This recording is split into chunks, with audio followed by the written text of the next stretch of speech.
Okay, what do you want? Well, it's like this. The American government needs you to come and help. Oh, let me tell you. The world is in great danger. Every moment counts. Only you, Captain Invincible, can prevent this terrible catastrophe, right?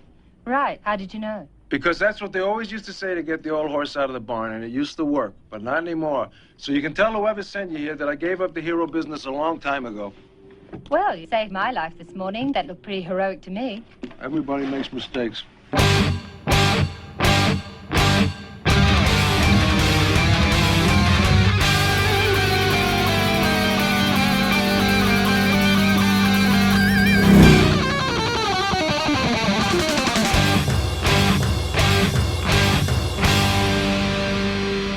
Welcome to the Mad Max Minute Podcast. I'm Rick. And I'm Julia. And today we are watching The Return of Captain Invincible from 1983, directed by Philippe Mora and written by Stephen E. D'Souza and Andrew Gaddy. It stars Alan Arkin, Christopher Lee, and Kate Fitzpatrick. The first thing I want to bring up is that one of the writers that I listed there, specifically Stephen E. D'Souza, was one of the writers on last time's movie, Commando. Oh, I thought the name sounded familiar. Yep. So we have a returning individual working on this new project. Julia, after we watched the trailer for this movie, you asked me a question. Do you care to repeat that question? Oh, I was wondering what the connection was to the Mad Max series. So The Returning Captain Invincible was filmed in Australia. It was an Australian production, Jensen Films Incorporated, I want to say. But while none of the main characters that we see are from the Mad Max series, this movie features little bit performances from Bruce Spence, Max Phipps, and Virginia Hay. Oh, nice. So as we're watching, we'll have to try and keep an eye out for them. Bruce Spence is going to show up as Mr. Midnight's doctor. Max Phipps is going to show up as an admiral. And Virginia Hay is going to be there as a beautician. All right. Yeah, we'll keep our eyes open for him. Mm-hmm. So I've watched the trailer several times. I've read little blurbs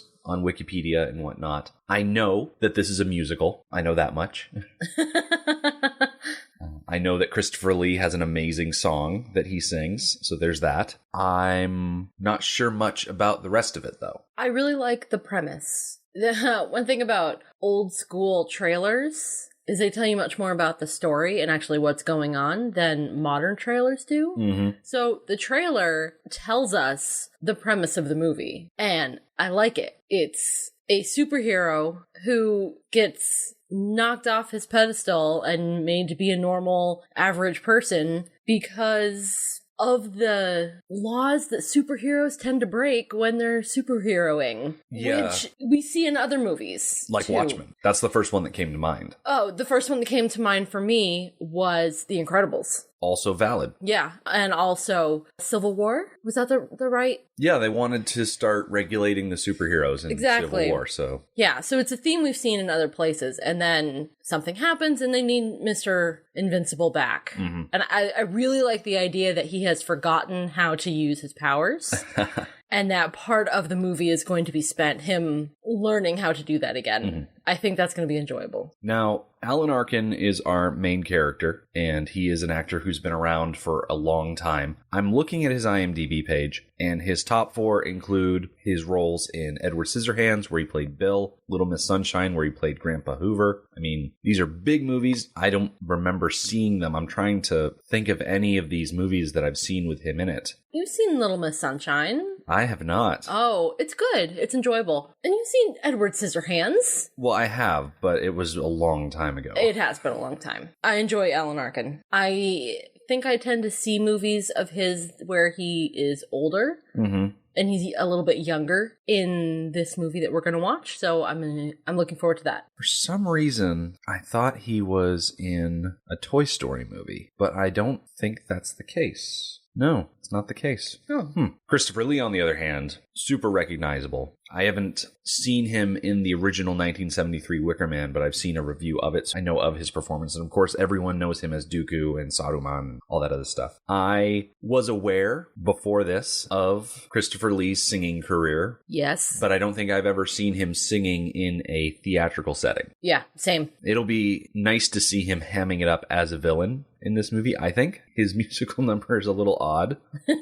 but I feel like every musical number in this movie is going to be odd. So what else can I say about that? The third name, Kate Fitzpatrick, It looks like she's still acting in TV shows and shorts to this day, but her top 4 lists The Return of Captain Invincible as her number 1, followed by Scooter, Secret Agent, Promised Woman, and The Removalists. So I'm not super familiar with any of those, but I'm sure she'll be fine. I don't think we've had a movie so far where the performances have been just awful. I think the things that we disliked about previous films in this series have been more so for production, not so much for acting. I agree. Even movies that we weren't really fans of, the acting's been really good. Yeah. Although I don't really remember our first hiatus. I don't really remember if there were any movies with bad acting. Yeah, that was a long time ago. It was a long time ago. So we're going to take a break from this. We're going to go watch the movie, and when we come back, we will be enlightened as to the specific content of this movie, and we will be back to share with you our thoughts about it. So we'll be right back. 40 years ago, he was the hero of the day, until the system knocked him out of the skies. Flying without a pilot's license. Wearing underwear in public. 40 years ago, he said he'd never fly again. And for good reason. I couldn't even tell the good guys from the bad guys. But when his country calls... We need you badly, Captain Invincible. We need you now. Real badly. When the evil Mr. Midnight threatens America. Today, New York. Tomorrow, the world. It's time for the return of Captain Invincible, the hero who's forgotten how to fly, how to use his amazing computer brain, forgotten how to control his magnetic ability. What the world needs now is a shining hero. What the world needs now is a glory man who will fly down and save the day. It's the return of Captain Invincible, legend in leotards, cape contender, and man of magnet. Magnet on! Fighting evil. Fighting booze. Choose your booze! Let's hit the red eye! There's nothing sicker in society than a lack of liquor and sobriety. So, drink! And fighting bull. Bull. The return of Captain Invincible. Everything's going to be just great again. Captain Invincible, that's so. And we're back. So we just finished watching The Return of Captain Invincible. Julia, what are your first impressions? My very first impression is that I enjoyed it. I didn't enjoy every single moment of it, but yeah, overall I had a good time. Okay. This was a bad movie, but it was a fun to watch bad movie. Like, in the hierarchy of films that one would call great, this wouldn't even appear. No. No. The only version that we could find was like a rip from a DVD from like forever ago. So the quality wasn't that great. I mean, it wasn't awful. Like, it was watchable. Like, it was way better than Metal Storm. Like, if I was to rank this against Metal Storm, it's better than that. Oh, yeah, definitely. Yeah, like in every aspect, it is better than Metal Storm. Yeah. It was elevated by the caliber of the actors, Alan Arkin and Christopher Lee. Awesome. The guy who played the American president, Michael Pat, I don't know, but he was really good. Just every little part was good. It's just the story and the execution were bonkers.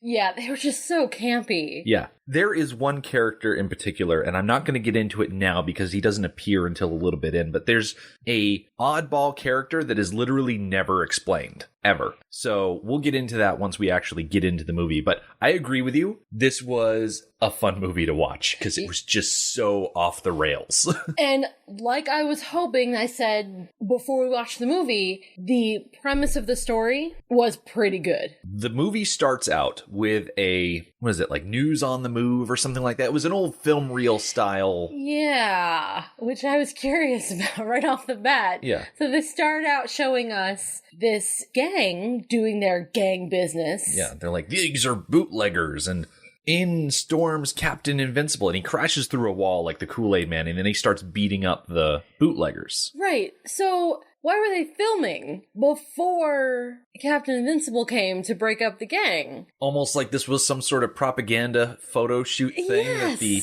film reel people put together to inspire the masses? Yes. Gee, that's crazy, Julia. They would never do that. I know.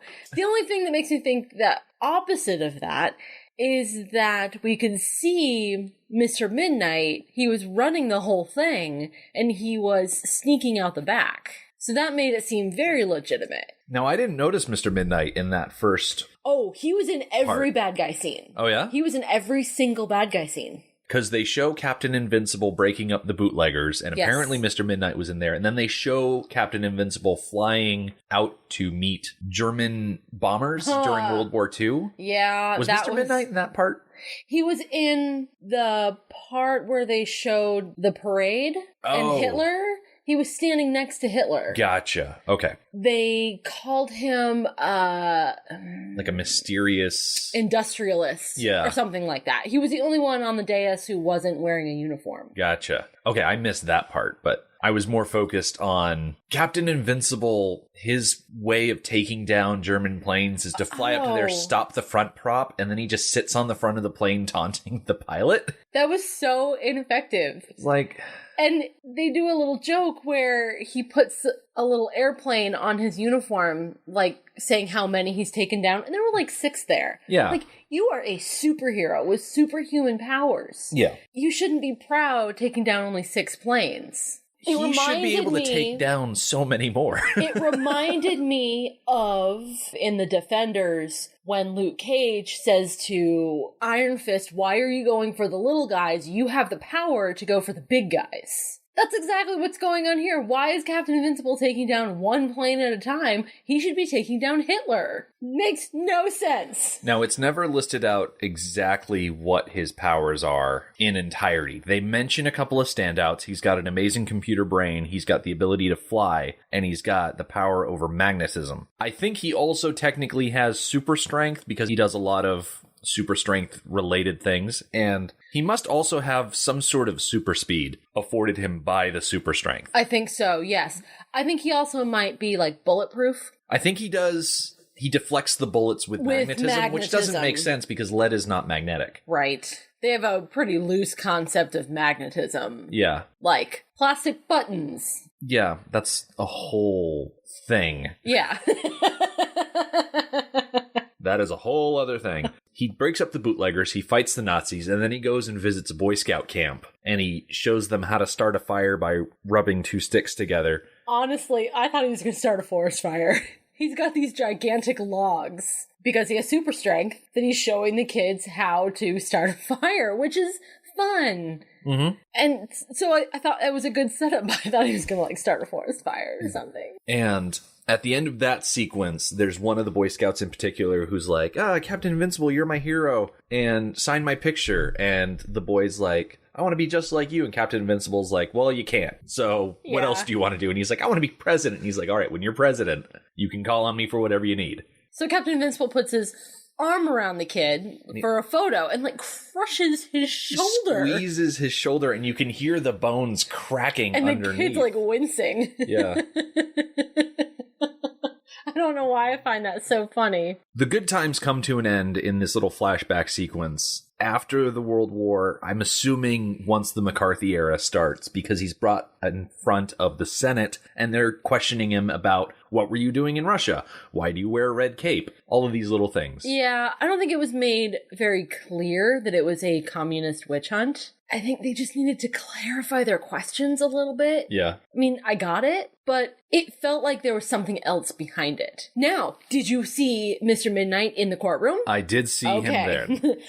It would have been cool if they kind of led us to believe that Mr. Midnight was behind the trial. I'm pretty sure he was. I think the fact that he was there was meant to tell us that these senators were going after Captain Invincible because they were told by Mr. Midnight. Yeah, I don't think it was clear enough. But it kind of happens fast, so it really doesn't matter that much why they're going after him.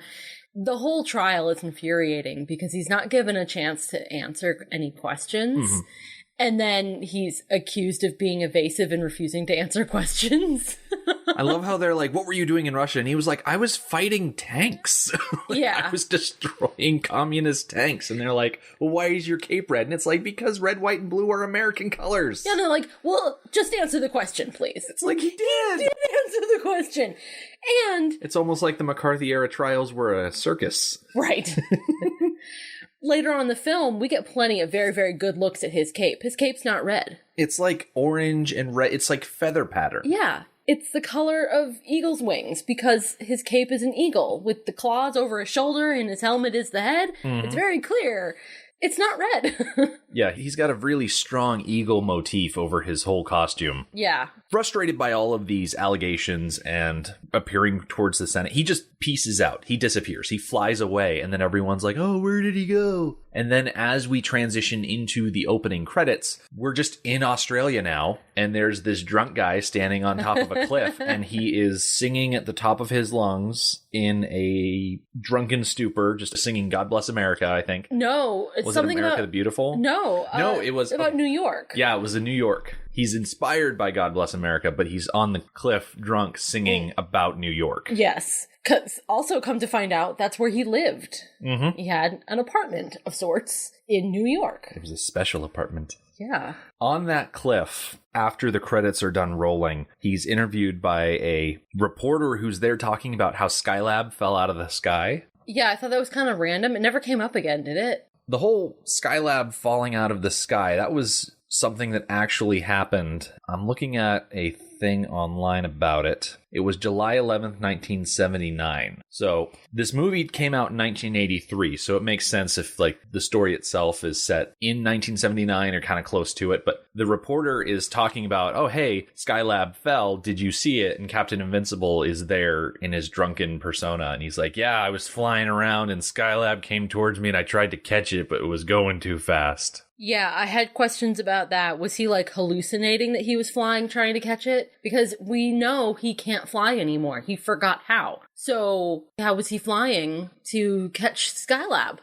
He might have actually been flying. We see before he gets back into the swing of things that he's able to use some of his powers. That's true. He's drunk. He's not able to do it very well, but like he can still tap into that. Right. I think maybe when instinct takes over. But before we can get too much more of Captain Invincible in Australia, we cut quickly back to Mr. Midnight, who is based out of New York. And he is sitting behind this little control desk that he has. We see it several times over the course of the movie. And he is ordering his operatives to begin working. And he's got three main operatives that we can see. One of them is a homeless guy who is wandering around an alley, banging together trash can lids. So he's got crazy homeless people in his employ. He's also got a graffiti artist spray painting things and a old lady who's dropping dog turds everywhere. It just occurred to me what the point of them was. They were making the neighborhood undesirable. Yep. Oh, okay. That makes so much more sense. Okay. Because after we see the operatives working, we see that there are new suburbs opening, and they've got these ridiculous names that are all very ethnically based. Yeah, pretty much they're copying like Little Italy, Little China, stuff like that, where certain ethnicities tend to group together because that's where they're comfortable. So they tend to group together and have these distinct neighborhoods. Yeah. So we start out and it's a guy behind a desk and he's talking to this Italian couple and he's like, you got to move out here. The city is just awful and you got to move out to the suburbs. And they're like, yeah, but the houses are so expensive. And then something pops out of the wall and it shoots them with a hypno ray, which we're going to find out that this hypno gun is a thing later on. But this couple that are very apprehensive about spending so much money on a suburb house are hypnotized into just giving all of their money to this development community. And it's not just Italians. It's also Jews, Mexicans, African descent people. Like, it's not just, you know, let's get all the black people to move out into the city. It's like, no, this is like Afro estates or something like that. And they've decked everything out in like West African colors and patterns and things like that. And yeah, it's like, they've done everything they can to make this particular suburban neighborhood the most appealing place for Italians or Jews or Africans or all of these, pretty much everybody except nice, pure white people. yeah, there are no Anglos in this setup. No, there's not. And honestly, I didn't think anything of it at first. Yeah, it didn't occur to me, like, the bottom line of what was going on at first. There's one line in a song in this movie that really is going to hammer home exactly what kind of person Mr. Midnight is. Yeah. But the idea is he's trying to pull all of the non-white people out of the city, out of New York City, and put them in isolated suburbs. Yes. Elsewhere. I mean, maybe like camps, kinda? No, not camps. No, he's selling them houses. Nothing like a camp. No, he's selling them houses so he can steal all their money and then deal with them. Oh, okay. They're getting hypnotized into buying real estate. Okay, when I first saw this, I thought it was a real estate scam, conquer the world thing. Like from one of the Superman movies. Like any Lex Luthor scheme. Yeah. He always does real estate stuff. That's right. his thing. There's money in real estate. Yeah. So that's what I thought the whole plan was about real estate. Mm-hmm. Yeah. But that's what Mr. Midnight's got going on in America. Meanwhile, back in Australia, we see this nice overhead view of the city, and we zoom in, and this lady on the street walks up to Kate Fitzpatrick, who is like at a food truck, and they're like, officer, officer. And apparently she's like a plainclothes officer. Yeah, she's a detective. Yeah, she's a detective. That's what she is. And so this lady on the street comes up to Patty Patria, is our detective, Kate Fitzpatrick's character. And this lady is like, that drunk is blocking the doorway. You've got to move him. And so Patty walks over, and it's Captain Invincible, and he's drunk sitting on the side of the road. And she tells him to like get up and move along. And so he does. And as they're walking down the street, someone is getting mugged, and Patty steps in because she's a detective. Right. So the pulls mugger out her gun so fast and shoots. Yeah, the mugger and Patty get in a gunfight in the middle of broad daylight on the street. Yeah. And the mugger runs away, jumps in a car, and then the mugger and his accomplice start charging their car at Patty, and it's got a flamethrower equipped to it. Of course it does. I mean, it's Australia. Mad Max and Road Warrior had come out at this point, so I guess everyone just assumed that all Australian vehicles have flamethrowers built into them at this point. But Captain Invincible is between Patty and the car is charging him, and she's like, get out of the way, and he's like, nah, he's drunk. So all of a sudden the car gets flung up into the air and then dropped from a great height. And I don't know if it's Captain Invincible's magnet powers activating to throw the car, or if he's got super strength and it just hit him and like flew into the air because of that. Right. We see about as much as Patty sees. Right. So we don't see how the car gets up into the air. We see it coming down, hitting the ground, and then Captain Invincible is walking away. Yeah. It's very odd, and Patty is rightly perplexed by it. Now, at the same time, the American president has come to Sydney for something. So he is there, and he's meeting with a security council over something. It turns out that a hypno ray has been stolen from this Australian government facility, and everyone in that facility is going crazy. And there's a ton of there's a ton of naked people everywhere. It's really weird. They have been hit by the giggle gun. Yeah, which is a thing. Which, you hear the name giggle gun, you know what the gun does. But no, they had to have a whole conversation about what the giggle gun is. Yeah. Because the president and his security council, they're kind of dumb. It's an interesting collection of individuals. You've got one guy dressed in white, who I guess is like a Navy guy. He did seem Navy to me. There's at least two women that I'm not quite sure what they do. Well, they sing. Well, they all sing and dance. Yeah, but they were the first ones to start singing. There's the Australian Prime Minister is there initially. The American president is there. There's a general dude with an eye patch and a metal hand. And then there's another, would you say he was like another branch of military or something? There was like a fifth guy. Yeah. The black guy. Yeah, who was the one who kept his wits about him longer than anybody else. Yeah. So they're trying to figure out what to do about the theft of the hypno ray, and they're worried that someone's going to steal it and then retrofit it or dismantle it and copy it. And some generals think it's just the Russians and they should start launching nukes and whatnot. And it's at this point that we get the first song of the movie. You know, of course I knew it was a musical, but this was a crappy song. I didn't mean to make a pun out of it.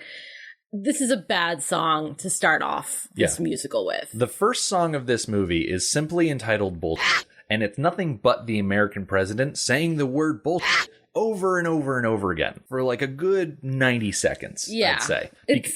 Because he's unhappy with everything that he's hearing. Right. And there's not a long interlude before we get into the second song. It was such a short interlude that I kind of lumped these two songs in together, and then at the end credits, you kind of saw they were two separate songs. Yes. The second song is much better and raised my hopes for the quality of the music for the rest of the movie. Yeah. He starts getting into it, and they actually wheel a band that was great. Into the room on a little rolling cart. That was fantastic. And they do this like Baptist music spiritual style song about how they need a shining hero. And it's really good. It's actually not bad. And a bunch of the security council, they get up and they're the background singers and they're doing little dance steps and things. Yeah. And the best part is that the black guy is sitting there like shaking his head and rolling his eyes like, you guys are idiots. What are you doing? But then by the end of the song, he gets up and starts dancing with them. Mm-hmm. I like the variety of music in this movie, that you get more or less a different style of song with just about every musical number. Yes, you do. A lot of creative work going into these songs. Yes. Way more work than really is deserved for a movie of this caliber. So inspired by this song that he's sung for everyone, the Security Council and the president agree that they're just going to put out an APB for Captain Invincible because the president believes in Captain Invincible. Patty hears about this and she's like, well, I know where to find him. I will take care of this. And so she rounds up a bunch of police people and they go to where Captain Invincible is staying.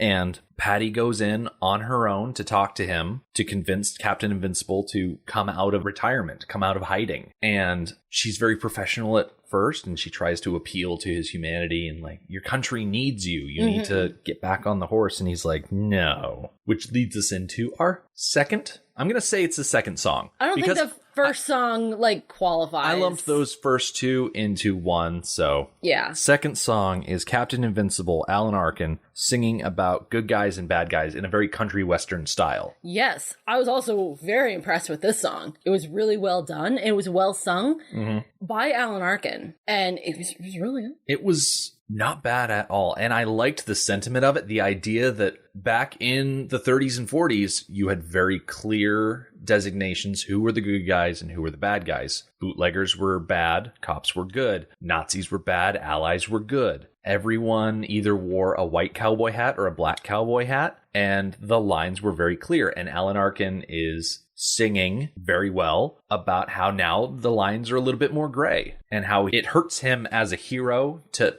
feel like the world is just getting blended like that. When you think about the timing of when he left society, it becomes more clear really what he's singing about. He left during the McCarthy era, when good guys with good intentions started doing bad things and became bad guys, and started accusing good guys of bad things. And, you know, they weren't always wrong. Sometimes they were right. You know, just everything went both ways. Yeah. And everything just turned gray. And that's exactly what he's talking about. That's exactly what he was victim of.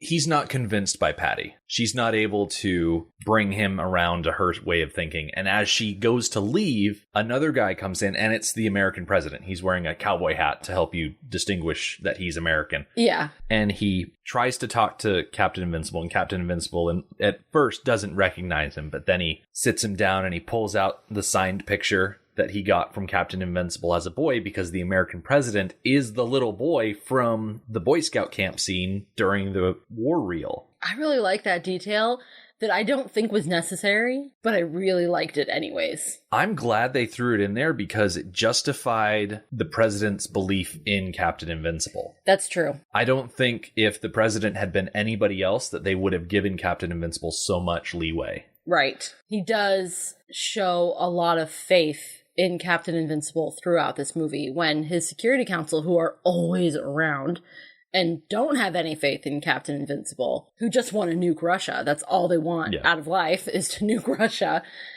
Yeah, that does justify the amount of faith and trust. So, at one point, the president takes off his jacket and shows Captain Invincible that there is a mark on his shoulder from where Captain Invincible crushed all of his bones in his shoulder.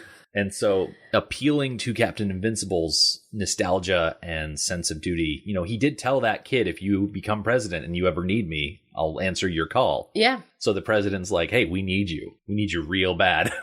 He does some weird, just some weird phrasing there. Mm-hmm. It's very awkward, but coming out of him, it seems goofy and appropriate. Yeah, it works. The president is pretty goofy. So pretty much everybody is pretty goofy in this movie. Yeah, no one escapes the description of being goofy. And this begins the training montage. Not really a montage, but the sequence of training in this HQ, which I guess is below the Sydney Opera House, of all places. Well, yes. And actually, I thought that was a little odd at first. Mostly because we visited a top secret research and development complex in the center of Australia. That's where the giggle gun was used. And the first number was done. So why didn't they just go there? But putting it in the Sydney Opera House calls forward to Captain Invincible's apartment being inside the Statue of Liberty. Right. You put your important stuff inside large monuments because iconic. They're trying to get him to start flying again. They're trying to get him to start using his magnetic powers again. Okay, my favorite thing is that, so they've got him up in a harness, like fake it till you make it flying. Yeah. He's getting air sick. I love it. Okay, so the dude in that scene with the mustache and the whistle, did you recognize him? Was it Max Phipps? Nope, it was Bill Hunter, who played Major Barton in Gallipoli. Oh, yes, it was. Yes, it was. Now that you say that, I absolutely see it. He was, I guess, the police chief or the guy in charge of the detective agency. Yeah. The detective wing of the police agency or whatever. Yeah, I think he was the captain. Something like that. I don't know. They don't lay it out plain for me, so I don't have all of the details on a movie we just watched a little while ago. But they're trying to trigger all of these abilities in Captain Invincible again, and they're going over. It's like, okay, when you wanted to fly, you didn't say magnets on, you said into the blue, and there's this lady with a folder full of all these little catchphrases of what he used to say. I like to think of that book as the production Bible for how to run Captain Invincible. Yeah. Like she was the script assistant. Yeah, like everything that's been out in public, all the information that they have on him has been put into this book for future reference, and she has it. And yeah, she's the script supervisor. Yeah. So the Security Council is there, and everyone's getting really frustrated that nothing is really working, and Captain Invincible just gets really agitated, and suddenly this alarm goes off. Magnetism powers are activated, and all of these metal things start flying at him. Yeah, I'm generally not a fan of gratuitous underwear shots. This was seriously a scene of gratuitous underwear. Apparently every single button, every single zipper, every single fastener in that room was made out of metal, because by the end of this scene, Captain Invincible is literally covered with things that are made out of metal, and the entire Security Council is standing there in their underwear. One of the guys in the Security Council, he wore a corset. A distinctly feminine corset, not like,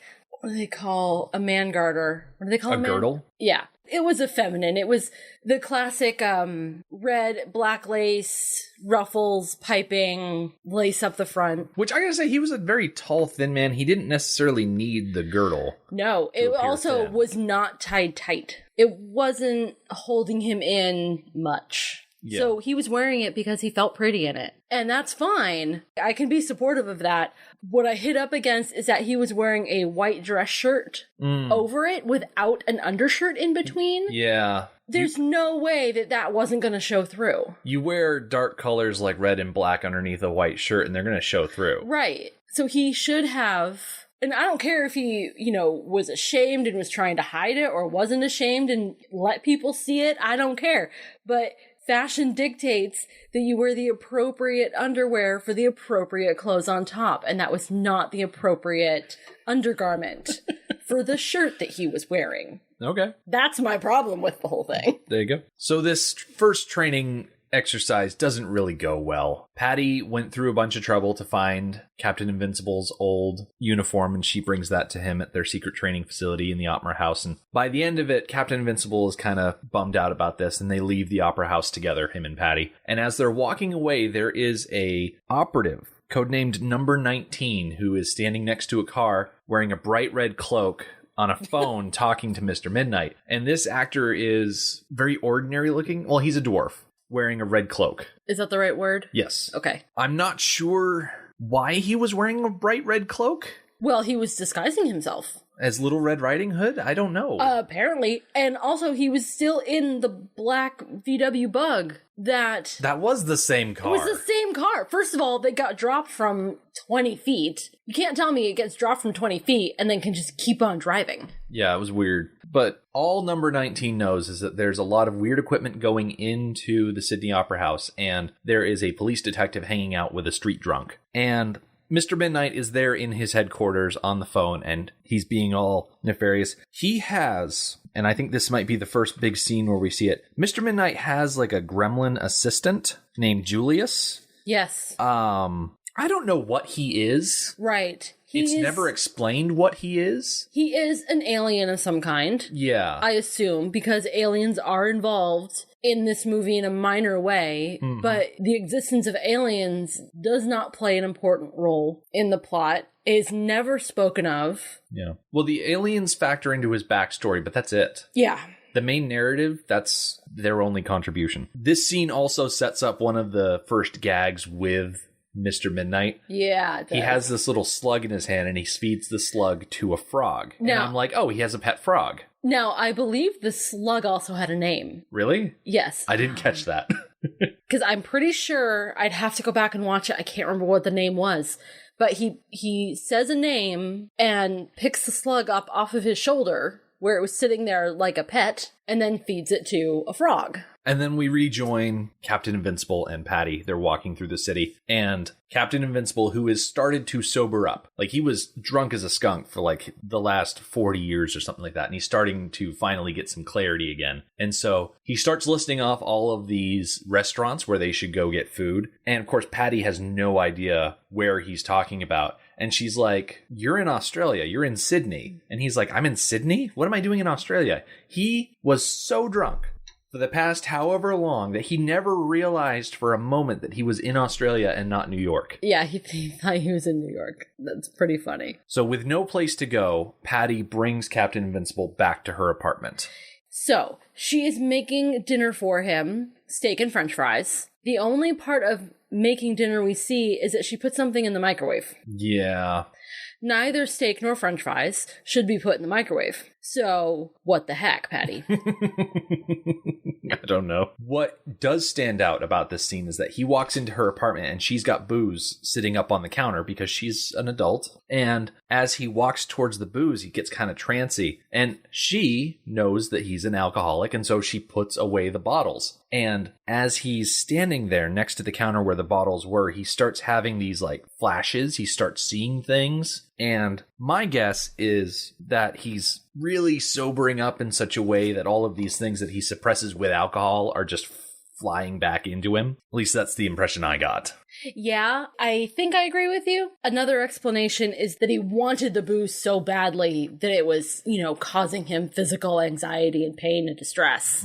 I like your explanation better, but I think my explanation is maybe a little more realistic. I think it's a little column A, a little column B. Yeah. He does a funny little thing where he bites onto the counter the way someone in distress would bite onto something to release aggression and tension. Yeah. And he bites off a chunk of the counter because he has super strength. So they sit down to dinner. They're microwaved steak and french fries. Yeah. And Patty asks about his abilities. Like, is he the only one? And he says, for all I know, that that's the case. And so he goes into his backstory. And we flash back to whatever year he was conceived as we see a flying saucer flying through the air. And down below are two people having sex outside. Mm-hmm. And it cuts between these two people and aliens inside the flying saucer. And the aliens see the people having sex, and then they shoot some sort of light beam into the woman as she is conceiving. And when the baby is born, it has special powers right off the bat. Oh, yes. when, in typical fashion, the husband is kept out of the room and only invited in once all of the mayhem is done. Yeah. So he's invited into the room, mom is asleep, and there's no baby anywhere. Turns out baby is on the ceiling and says into the blue. Yeah, the baby is not baby-sized and No, also like can full-on talk toddler. and is wearing a cape. And is wearing a cape.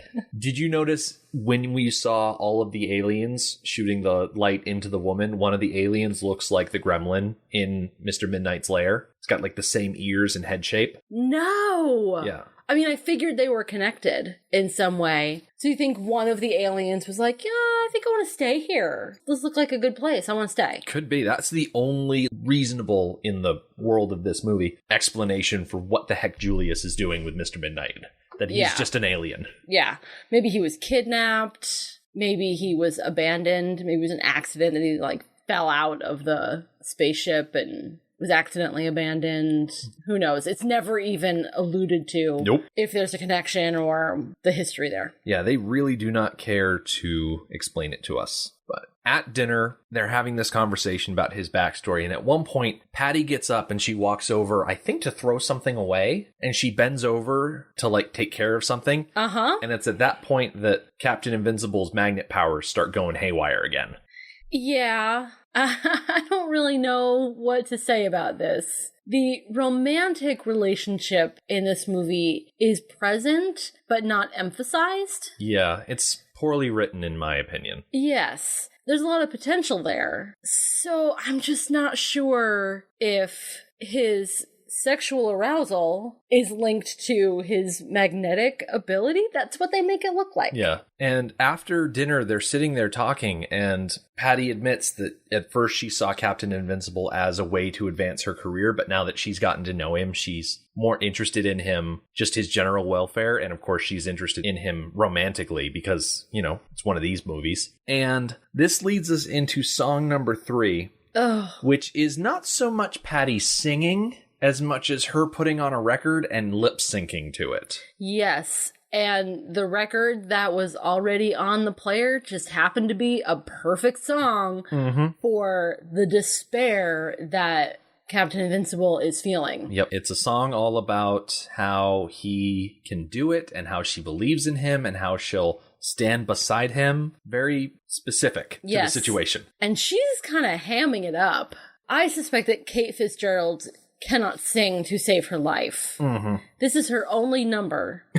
Upstage, lads. This is my only number. So she does have a little tiny part in a number further down the road at the end, which is also lip synced. Yeah. So yeah, I think she can't sing. After this little pep talk from Patty, he puts on his uniform, he goes back to headquarters, and he's like, all right, I'm going to use my computer brain to track down the suspect who stole the hypno ray. And they hook him up into all of these different things. He's got weird glasses, he's got headphones, and his computer brain activates, and he's able to find a location that they need to investigate. But after he finds the location, he kind of gets stuck in a weird loop where he just starts regurgitating information seemingly randomly, and he has to run over a chalkboard and say, computer brain malfunctioning, hit me with a book or something like that.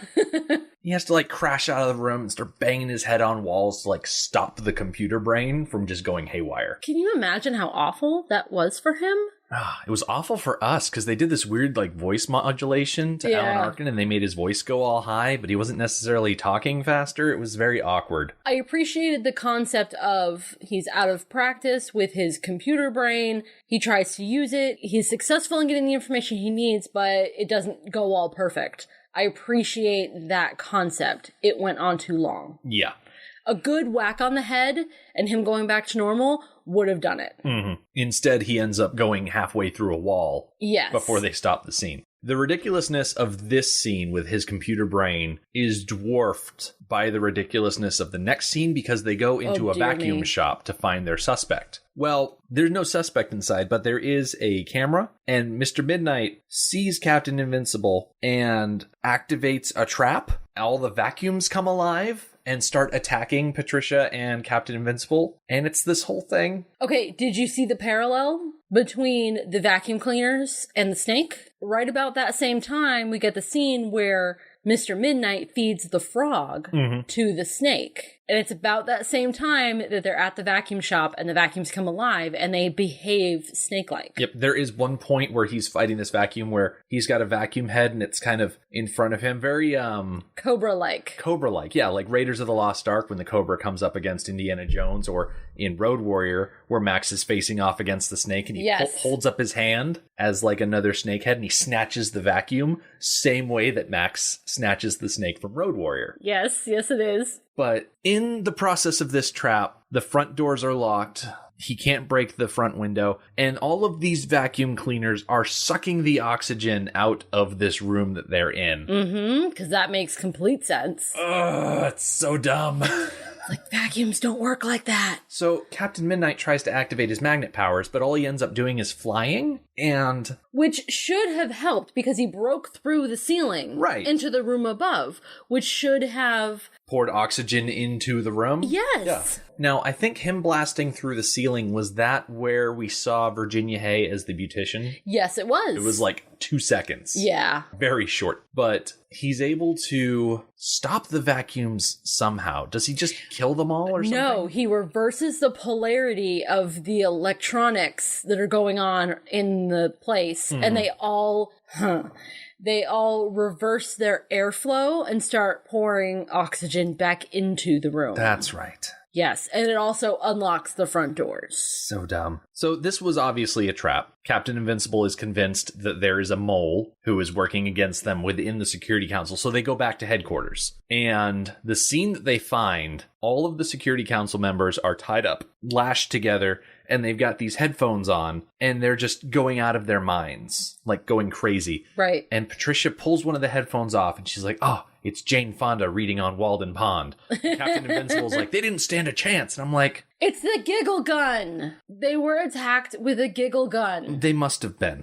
That's the only thing that makes sense. Yes. And they're all in straitjackets, too. Exactly. So the Australian police show up, the Sydney police, I guess, because they are going to arrest Captain Invincible and Patricia because they've been framed. Yeah. To escape, Patty jumps on Captain Invincible's back and they fly through the wall out into the skies around Sydney. It's at this point that we connect up with Mr. Midnight again. He's getting little updates about how successful his real estate venture is being. And it's this point that he feeds the snake that ate the frog, that ate the slug, to a vulture. Yes. So he is one by one getting new pets with each time he shows up. Were you wondering what the vulture was going to get fed to? Yes, I was. Did you have any ideas? No, I didn't. Neither did I. The only thing I thought of was that old nursery rhyme about the old lady who swallowed a fly. Yeah. Like, what do you feed a vulture to? It's like a dog or a cat or a cow? I don't know. Yeah, or bear. Or a bear, yeah. But we don't get that answer just yet because we cut back to Captain Invincible and Patty, and they are riding a train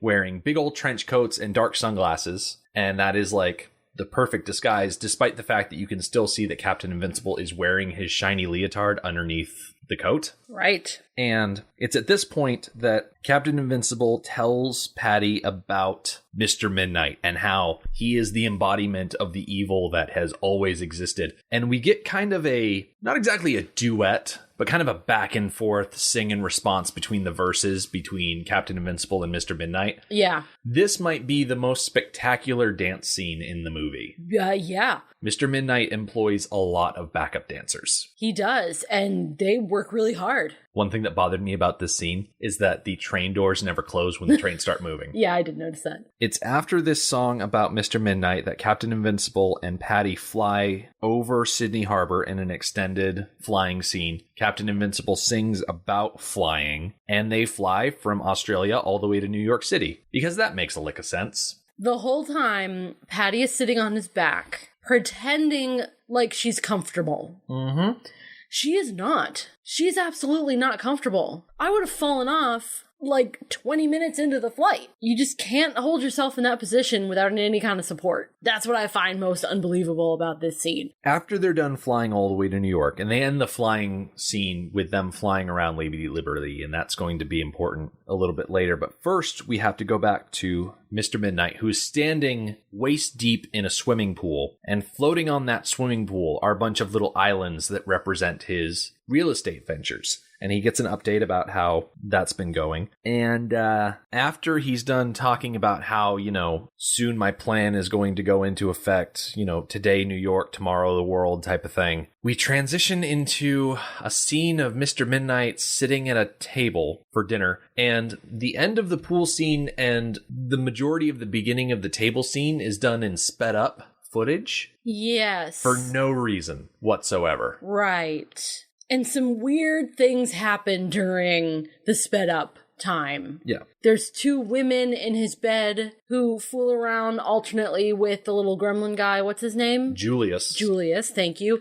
And the butler. And at the same time, the butler is serving dinner, and he has to go retrieve Julius from the bed, and he carries him like a baby. It's so weird. He carries him like a baby over to dinner, puts him at the table. And then goes and fools around with the women himself. Now, granted, this entire time, Christopher Lee, as Mr. Midnight, is sitting dead still. Yes. And when the sped up footage is done, the butler lifts the covering of the plate in front of Mr. Midnight, and it's the vulture. Which, in hindsight, makes perfect sense. What eats a vulture? A human. Yeah. It's so strange. So strange. But then again, we go to the Oval Office next, and the Security Council are walking in, and they're like, listen, Captain Invincible has gone rogue. We don't know where he is. We can't trust him to finish this mission. And the president is like, no, I trust him. We're going to give him another 24 hours to fix this. And then we'll go with the nuclear option or whatever. The next scene we get is of a tour guide on a boat around Ellis Island, and she's talking about the Statue of Liberty. And there's a little boy who says, can we go up to the observation deck in the head? And the tour guide's like, sadly, the government closed that 30 years ago, so you can't go up there. We, however, go up there and find that it is been converted from an observation deck into Captain Invincible's private apartment, gifted to him by the government. By Eisenhower, I think. Mm-hmm. It seems to be that Eisenhower was the president that Captain Invincible was particularly close to. Yeah. He got a lot of his stuff from Ike. He was on a first-name basis with him. There's lots of pictures on the wall. Now, was there one picture of Marilyn Monroe? Oh, yeah. He had kind of like a Forrest Gump photo collection. Yeah. Him with a bunch of famous people. Wouldn't he have been disappeared by the time Marilyn Monroe came around? Oh, I don't know. Because Marilyn Monroe was famous in like the 50s and the 60s, right? I did not pay attention to the timeline of this movie. And if I did, I would probably go crazy trying to figure it out. I am definitely calling out that particular one because he disappeared in the 40s and she was in her prime in the 60s. Yeah. One thing that really stands out, and it's kind of been a running theme ever since he got his uniform back, he keeps looking at his radio and saying, she's not on. It's right. We don't really know what it means. It kind of hints at a romantic connection that was. Yeah. But nothing more is really said about it. Yeah. But anyway, it's going to come back a little bit later, this idea that she's not on, and he's constantly listening to his radio for this woman's voice. But he uses his sensors in Lady Liberty's head to find Mr. Midnight. And then once he's sure that he knows where Mr. Midnight is, he calls the White House and says, it's Mr. Midnight. I'm going to take care of him. And the president's like, I don't know who you're talking about. I don't believe you. And so Captain Invincible is like, okay, cool. I'm just going to go take care of it myself. So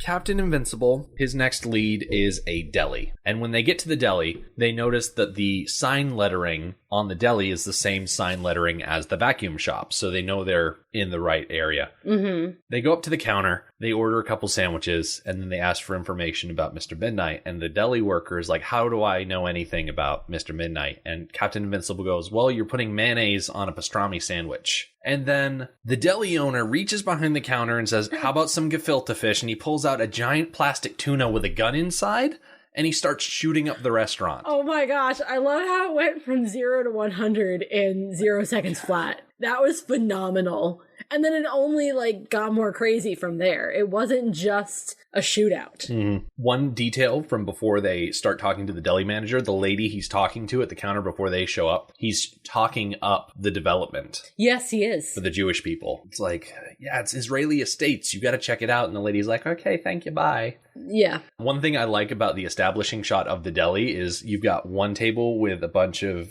Orthodox Jews, and then the next table over are a couple of Arab guys. So it's kind of like a one world. They're able to sit down and not at the same table, but everyone's in the same restaurant eating together. Yeah. But a fight ensues between the employees of the deli and Captain Invincible and Patty, who are ducked behind a table. And the whole thing just devolves into a food fight at one point. Yes, it does. He is next to a tray of pies that he starts throwing around.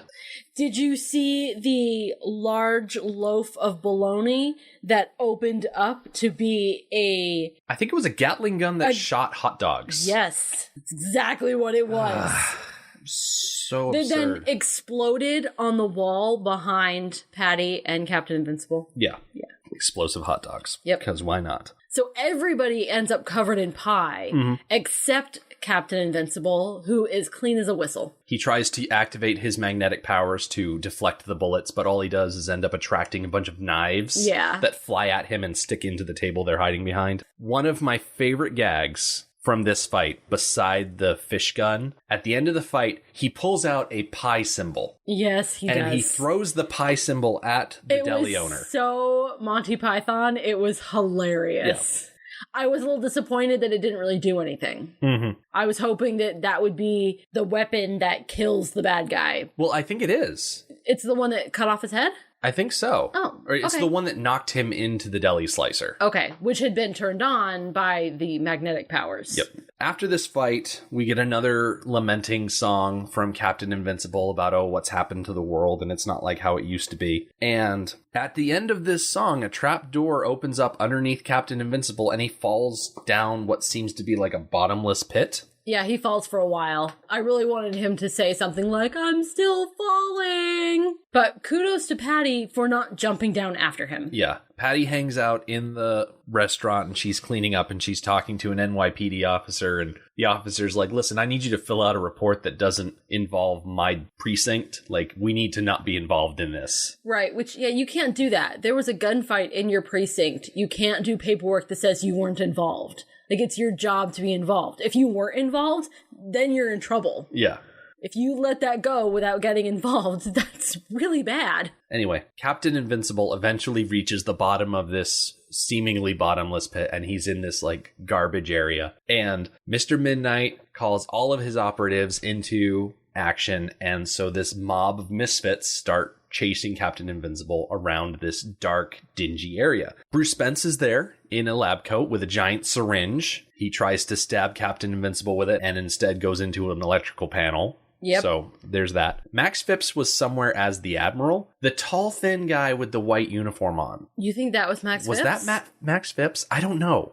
No. I'm not entirely sure, but he's the only guy that fits the description of Admiral, is a guy wearing that white uniform. Yeah. Which, the fact that he was wearing that corset, probably a callback to him being Frankenfurter. Oh. He just looked so different from Road Warrior that it was hard to recognize him. Yes. Anyway, Captain Invincible is able to evade the operatives, and so Mr. Midnight's butler gives Mr. Midnight the update. Butler's dismissed, and as Captain Invincible is trying to catch up to Mr. Midnight, he keeps getting dropped into these pits. He's dropped into a snake pit, he's dropped into a alligator pit, and then he's almost crushed by a giant peach pit. Captain Invincible is able to avoid all of these traps, and he follows Mr. Midnight into another room, and as he steps into this other room, he says, well, that was the pits. Yes. Guffaw, guffaw. Which I was delighted by. Logical conclusion, I guess. And so Captain Invincible is facing off with Mr. Midnight in this room. There's this large thing off to Mr. Midnight's right. And Mr. Midnight's like, so you've caught me. And so he talks about, we've gone back and forth like this for years and whatnot. And they trade barbs back and forth. Captain Invincible calls Mr. Midnight a egomaniac and a sociopath and whatnot. Mr. Midnight's like, thank you.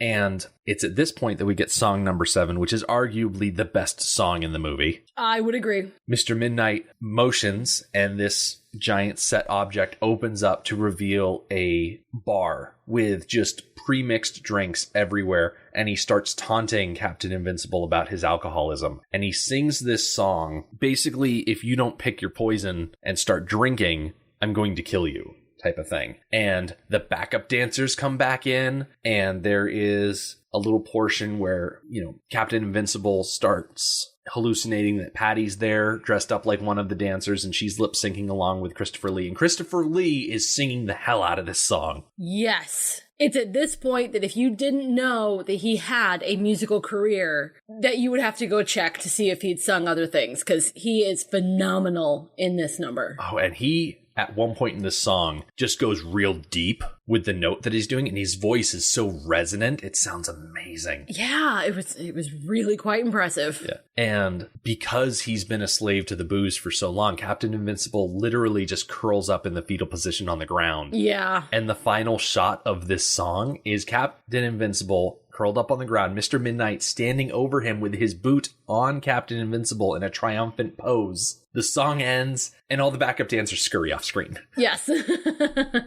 Captain Invincible is almost defeated, except that Patty is back in the Statue of Liberty, and she's rifling through his things, trying to think of a way to help him. And she remembers him saying, she's not on, and there's this radio frequency or something that he uses with his little Captain Invincible radio, and she finds a record of God Bless America, and she puts it on the radio network thing, and she starts broadcasting it out. And so Captain Invincible, his radio springs to life with a rendition of God Bless America, and it reinvigorates him. We see Patty after she's playing the song, and she's sitting in his lair crying. Like, it seems like she's moved by the music, and I wonder why. It's a very patriotic song. So Not if for you're Australians, though. Right. So if you're not American, does the song really do anything for you? No. So I'm just wondering why she was so moved. Yeah. The important thing about the song is that it stops Captain Invincible from drinking Sterno.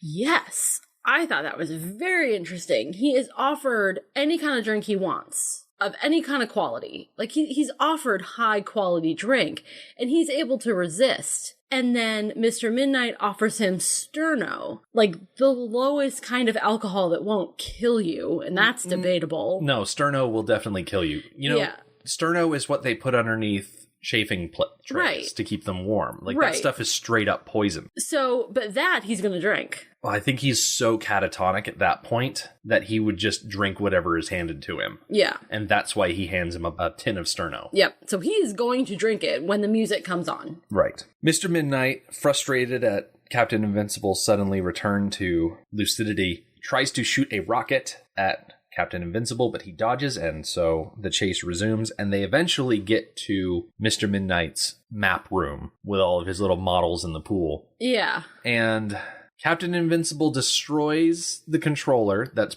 blowing up the suburbs, because Mr. Midnight starts blowing up his housing developments with the ethnic people inside. Yes, but he is successful in blowing them up, which this was a nice little twist. I thought he was going to blow up like each house and kill the people, but no, he blew up the connection to the land. Mm-hmm. And so there are now these independently floating islands. Yeah. Captain Invincible not only stops the controller from blowing things up, he also grabs a giant globe and throws it at Mr. Midnight, and the whole base starts blowing up. So he just flies out of there. So I guess Mr. Midnight is defeated? I guess so. I guess so. Captain Invincible then flies up into the air, starts blowing up submarines, and I guess saves all the people. Yeah, why was he blowing up the submarines? I guess the submarines were involved somehow. It was not very clear at all. Yeah. But Captain Invincible is able to save all the people, and there are little newspapers that spin onto the screen and tell us as much, and then the movie ends with Captain Invincible flying around, and he gives this pep talk to a bunch of people in the street below with a megaphone. It's like, oh, we've got to work together and make America great again, and all this other stuff. Interesting phrasing there, hon. I know, right? Kind of weird. But that's pretty much how the movie ends, with them flying around New York with Patty on the back of Captain Invincible. Yes. Looking at the IMDb page for The Return of Captain Invincible, this movie, after 571 reviews, is rated a 5.7 out of 10. Oh, it's a little low, I think. I am not surprised. 11% of raters gave this a 10. 4.9% gave it a 1. A majority of the people who rated this movie gave it between a 5 and an 8. I can get on board with that. I'd probably give it like a 6. That range, I feel, is appropriate. Yeah. For sure. So now that we know what other people think of it, and you've heard our deep dive into the plot and whatnot, Julia, is there a favorite thing that stood out to you from this movie that you want to pinpoint? Ooh, okay. My favorite thing would have to be Mr. Midnight. Mm-hmm. And kind of everything about him, from Christopher Lee's acting and singing, which was all amazing, to I really liked the gag of feeding the pet to the pet and then that pet to the pet. That was really funny. I like that nonsensical parts of his plan in the end made sense. Mm-hmm. Like what was the name of the poop plan? The dog poop? Oh, I didn't catch it. Okay, there was a name to the plan, something funny. And the loud people and the graffiti, that all made sense in the end. There were some, just oddball things about him, like Julius. He didn't serve any function. Yeah. He never did anything that a human couldn't do. It kind of felt like just an excuse to have a little bit of wackiness there, but it didn't, detract. It might have been odd, but I was okay with it. So, yeah, Mr. Midnight. He also had a really awesome name. Yeah. I was going to say everything about Christopher Lee. He was. But you stole that from me. He was a really spectacular part of this movie. Yeah. I think my favorite part might actually be Patty, because she is willing to believe in Captain Invincible when no one else will. She's able to support him and believe in him, and she ends up being the catalyst that pulls Captain Invincible out of his pit. She encourages him to sober up and to be the hero that she knows he can be. And yeah, she did it initially to further her career, but in the end, she was doing it because she sincerely believed in him, and she's capable. She never gets damseled. She's fully able to take care of herself at all points in the movie. And even though she gets sidelined, it's not because she's a woman, it's because she gets left behind. Captain Invincible is trapped, Patty is not, and so Patty just goes off and does other stuff. She has to deal with the NYPD. She goes back to Lady Liberty, to the main base there, to try and be helpful, and she's actively trying to be helpful. I really like her. She takes action, and so I feel like she's a really good character. She does pull out her gun a lot and fire her weapon a lot, but she also hits lots of things. Right. She actually makes a difference. She shoots down the bad guys, or the bad vacuums, as the case may be. So she's a good shot. Mm-hmm. What stands out as your least favorite part of this movie? This one is easy for me, and I mentioned it before. When Captain Invincible is flying from Australia to New York and then back to Australia, well, presumably back to Australia. I assume that he takes her home at the end of the movie. Yeah. Yeah, anyways. But she's just sitting on his back the whole time. Yeah. It's just so ridiculous. We have considered going on vacation to Australia and considered what that would mean as far as the length of time that it would take to fly there and how uncomfortable that would be. And that's in, an actual chair. But, just sitting on his back for that long. So you're more bothered by the concept of a thing that happened in the movie than any particular part there? Yes. Okay. Because my least favorite part of this movie is the inclusion of Julius. I found him completely pointless. I found him distracting. Yeah. It was just something that every time you had Mr. Midnight on screen, it had the potential to be perfect. And yet you had this little Muppet gremlin thing eating up part of the screen. It's like, get him out of there because he is detracting from Christopher Lee's performance. Get him out. That is true. That is true. It's definitely the one element of this movie that I really could have done without. I think for me, it would have made no difference without him, which means there was no point in him being there. You found him innocuous. I found him distracting and frustrating. Yeah. And I think those two things are relatively minor. Oh, yeah. Yeah. Yeah. The movie itself loses points overall because of the editing and the story, in my book. That's why it's not a more appreciated movie, I think. The pacing, the editing, all of these things that make up the movie just don't come together the way that you expect them to. So I feel like that's why this is not a better remembered and more popular movie. Mm-hmm. For me, some of the scenes had lackluster dialogue. Yeah. I'm thinking specifically of the scene with the president and the cabinet. Well, anytime the cabinet's on screen, they're just crappy. But specifically, the first time we see them all together, when the research and development compound place has been hit with the giggle gun. Yeah. Just their whole dialogue, their whole way of interacting with each other was really obnoxious. Yeah. I hated the bullshit song. Hated it. It was very lazy. It was. And it was gratuitous. Yeah. I'm okay with language and nudity and whatever in movies as long as it's part of the plot, that it's not gratuitous. That song was completely unnecessary. They could have written just like a 30-second intro to the song about needing a hero, saying something like, yeah, everything you guys are telling me is bullshit, and this is what we really need. We didn't need to have a whole song going on, nothing but bullshit. Mm-hmm. I also somewhat disagree with the sentiment that they need a shining hero. I've always held to the idea that we really don't need another hero, that all we really need is Life Beyond Thunderdome, but that will come later in April. What are your final thoughts for this movie? My final thoughts are that I enjoyed it very much. It is nowhere near a perfect movie, but come on, that's just not realistic to expect. Mm-hmm. It had lots of problems, but on the whole, I had a good time. Yeah, like the problems aren't enough to dissuade you from recommending it. No, not at all. I would absolutely recommend it. This movie is definitely not for everybody. You need to be able to enjoy campiness, musicals. Mm-hmm. Do you get the sense that this was intended to be a superhero-themed answer to the Rocky Horror Picture Show? Absolutely, yes. I was going to say that. It definitely had that vibe. Yeah. It actually made me want to go back and see Rocky Horror Picture Show because it has been quite some time for me. Mm-hmm. So yeah, it very much reminded me of that. I had such a good time watching this movie. I would wholeheartedly recommend it to anyone. This is a tricky movie to track down. We weren't able to get a YouTube link on the listener page for this movie. I was only ever able to find trailers and short clips on YouTube. I don't know anywhere else where I could point people to find it because we borrowed it digitally from someone, and that's how we watched it. I don't know what anyone else did. I guess you have to buy it on Amazon on DVD or VHS or something like that. But if you can find this movie, I would wholeheartedly recommend sitting down and just watching it with no expectation of it being serious.